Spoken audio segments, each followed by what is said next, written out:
My perspective is primarily as a developer, but also as a long-term resident living and working in many of the bustling cities in the Asia-Pacific region, including Bangkok, Singapore, Sydney, and Greater China.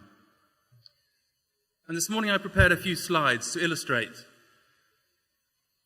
the shift from central to core business districts through our own investment portfolio in Swire Properties. And to illustrate this trend, the focus of my presentation is largely Hong Kong, but I will also reference our ongoing development of Brickell City Centre in Miami. The traditional concept of a CBD, or Central Business District, is a phenomenon that arose at the end of the 19th century as corporations expanded and innovation and inventions such as the telephone and the elevator entered into common use. From a planning and practical perspective, it increasingly made sense to concentrate the cluster multi-storey commercial office buildings near to each other to facilitate human interaction, information exchange, and commerce. Traditional examples of CBDs include the Square Mile in the City of London, or Wall Street and the Financial District in New York, where a typical CBD would cover approximately 20 minutes walk in either direction from a main transportation centre.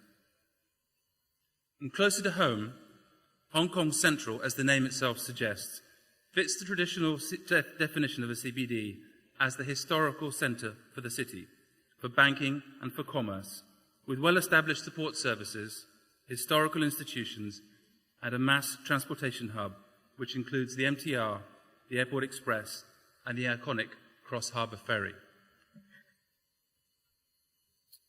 However, Central, like many traditional CBDs, faces several significant challenges and limitations that have curtailed further growth: a lack of available land for expansion, a fragmented ownership structure, aging building stock, unaffordable rents, and limited premium or triple grade A office accommodation to meet future demand. In the age of multi-million inhabitant cities, where cities continue to expand and evolve, the concept of a single, concentrated central business district is increasingly unsustainable. In megacities as dispersed as Shanghai, London, and New York, the traditional CBD has been replaced by the growth of a network of multiple dispersed urban centres. As city populations increase into the tens of millions, and faced with a growing taste for urban living, this seems inherently sensible and has become de facto urban planning policy, effectively reviving and transforming some CBDs from weekday business-only districts into 24/7 mixed-use live, work and play environments. For the purpose of this presentation, I will refer to these multiple urban nodes as core business districts. Gathered here today in Shenzhen and later this week in Guangzhou and Hong Kong, the core business districts of the PRD are an excellent example of this trend. So most of you will be very familiar with the geography of Hong Kong, and hopefully with a few of our office, retail, residential, and hotel investment and trading properties.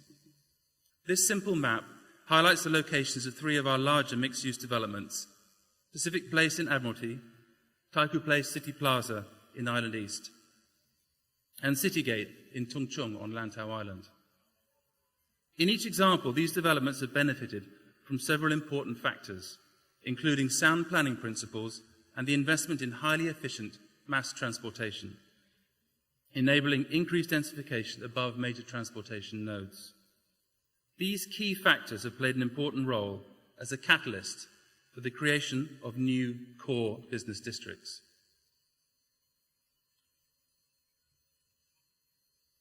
In the 1980s, the capacity and constraints of Central were becoming increasingly apparent. And with no obvious available greenfield development alternatives in the area, Swire Properties decided to acquire a site between Central and the bustling streets of Wan Chai through a two-stage government land tender process. The site, formerly part of Victoria Military Barracks, located east of Admiralty and on the south side of Queensway, which had confounded previous development attempts, was redeveloped as Hong Kong's first fully integrated mixed-use development, including several office, hotel and residential towers above a retail mall which was directly connected to a major mass transport interchange at Admiralty Station. As a consequence of scale, design and convenience, thanks to excellent transport and walkway connectivity, Pacific Place successfully extended the traditional CBD and established Admiralty as an important location in an evolving network of core business districts.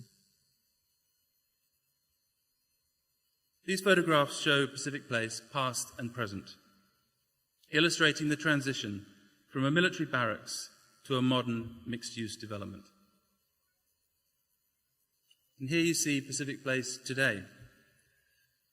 You have the Bank of China Tower on the right, the Legco government buildings and Tamar Park, and CITIC in the centre, with Pacific Place behind, and on the left, Pacific Place 3, the extension that was completed in 2004.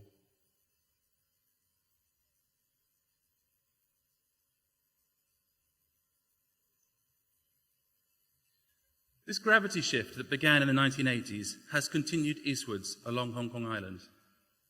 Swire Properties' participation in the evolution and development of multiple core business districts is perhaps best illustrated in Taikoo Place and City Plaza. Since the early 1970s, Swire Properties had been developing Taikoo Shing as an integrated high-rise residential community on the site of Swire's Taikoo Sugar Refinery, dockyard, Coca-Cola bottling plant, paint factories, and company town in Quarry Bay. And since the early 1990s, Taikoo Place has been successfully developed as one of Hong Kong's largest privately owned core business districts, and represents the most sophisticated and integrated iteration of the planned development, which now extends to over 9 million square feet of office accommodation for over 300 multinational companies. These photographs show another before and after. The photograph on the left is basically the dockyard and the sugar refinery taken in the 1950s and 1960s. And the photograph on the right shows Taikoo Shing and Taikoo Place today, which is home to over 120,000 residents and office tenants.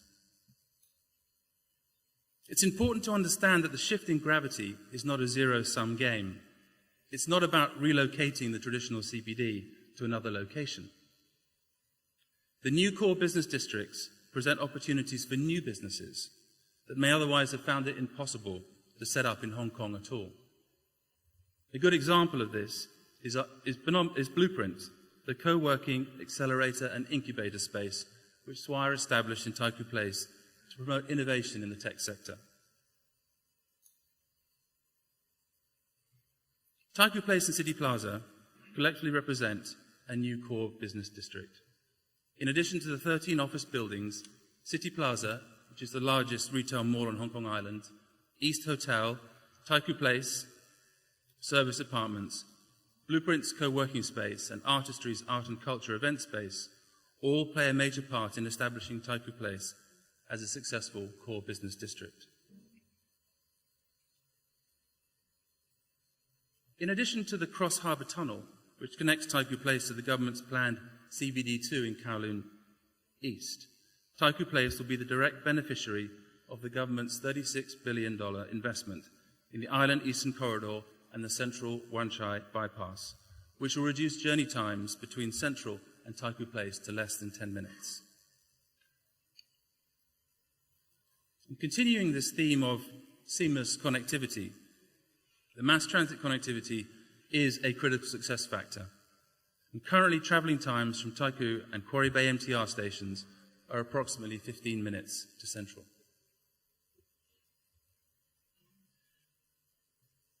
Another critical success factor for Taikoo Place has been the opportunities and advantages afforded by long-term, single corporate ownership and management. Swire Properties aspires to the highest levels of sustainability in design and construction, and we are fortunate to enjoy high levels of tenant engagement, strong demand, high occupancy, and positive rental reversions. As the demands of modern companies and financial services organisations in particular have evolved, the need for high-quality design and fit-for-purpose accommodation has grown. For example, office buildings with additional or redundant power supplies resilience against disasters and business disruptions, higher ceilings, larger and more flexible floor plates, raised floors, Cat5 telecom provisions, and other technological amenities are increasingly in demand.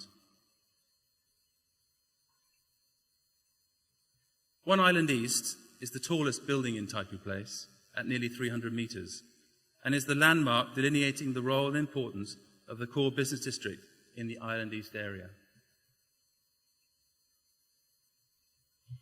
I very much hope that many of you will take the opportunity to visit One Island East later this week. And en route to and from the conference, please take the opportunity to walk through Taikoo Place, experience the public realm, and witness the energy and character of the area. Placemaking, and perhaps more appropriately placekeeping, is a core pillar of our long-term strategy of creative transformation.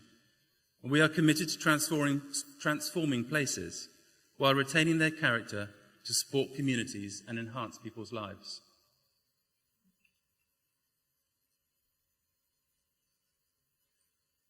Of course, and especially in Hong Kong and China, no city or even core business district stays the same for long.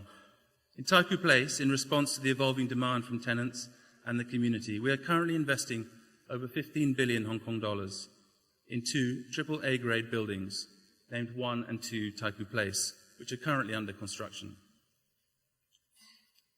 To achieve this, we're in the process of demolishing 3 industrial buildings, or techno centres, to develop the 2 premium office towers representing 2 million square feet.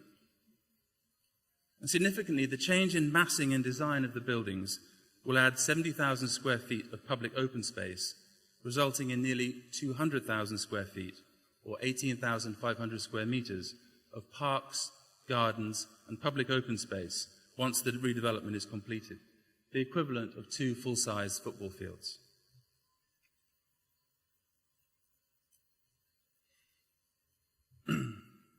So I've spent much of the past month engaged in a public consultation process to improve the master layout plan for Taikoo Place. And during this time, I've spoken to hundreds of important stakeholders, including representatives of local government, the public, the arts community, office tenants, retailers, and employees. We will endeavour to consolidate and digest the valuable input and perspectives in order to respond to the many suggestions received, and to ensure that the proposed redevelopment meets the needs of the wider community. This slide includes the renderings of 1 Taikoo Place on the left, a 225-metre office tower, the new air-conditioned connected walkways, 69,000 square feet Taikoo Square, and the proposed arts and event space in 2 Taikoo Place. Over the past few years, Artistry, for example, the existing public event space, has hosted over 700,000 visitors at over 125 different events, ranging from art exhibitions to music, theatre, sport, fundraising, contributing to ensuring that Taikoo Place remains vibrant and active outside normal office hours. So briefly moving away from Hong Kong, I wanted to touch briefly on another part of the world where we are seeing similar opportunities to participate in the development of core business districts. I've purposely not chosen one of our developments in Guangzhou or Chengdu, Shanghai or Beijing, but across the Pacific in Miami.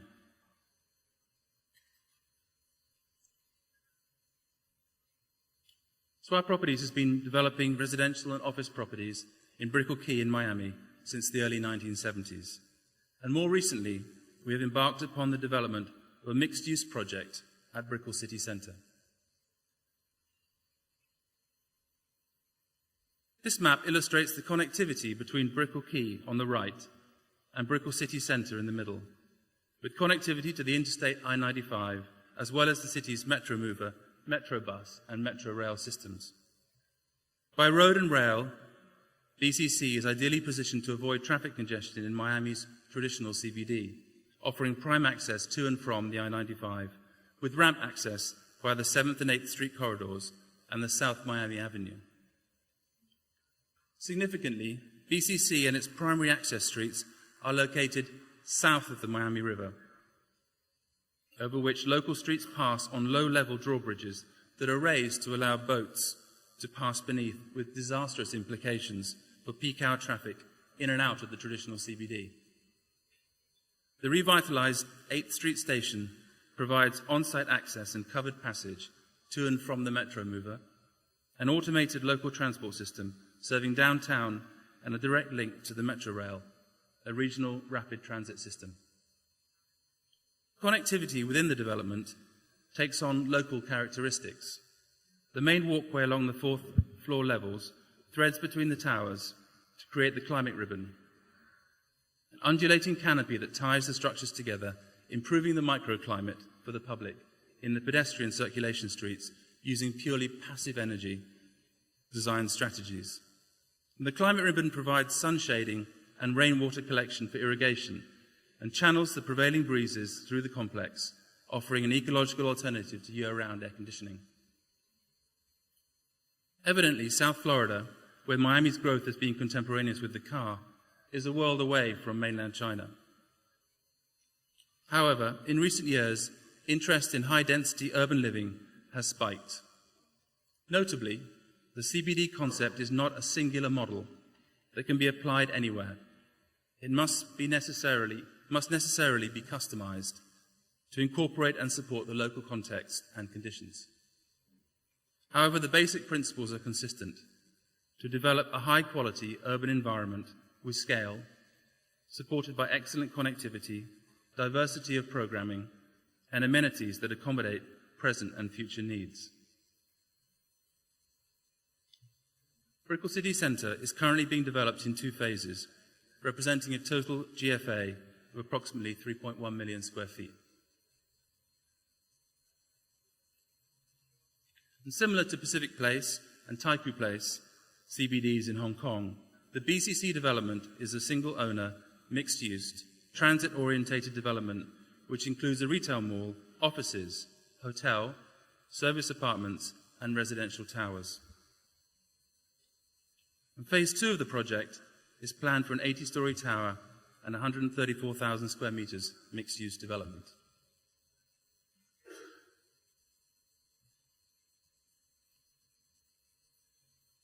So in addition to several of the examples discussed this morning, this slide also includes 2 of Swire Properties' recent mixed-use, transport-orientated developments in China, Taikoo Hui in Guangzhou and HKRI Taikoo Hui in Shanghai, which is scheduled to open early next year.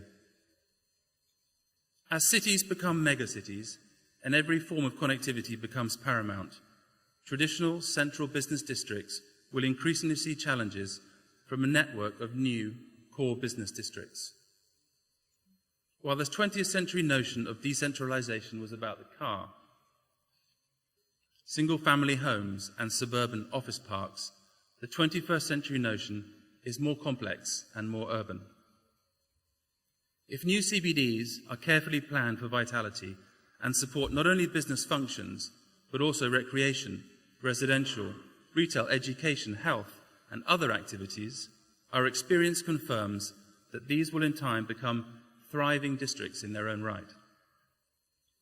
With proper execution, new core business districts should complement traditional central business districts and alleviate long commutes, reduce congestion and improve air quality, all of which are associated with a more conventional single CBD plus horizontal sprawl model, while relieving sky-high rental pressure.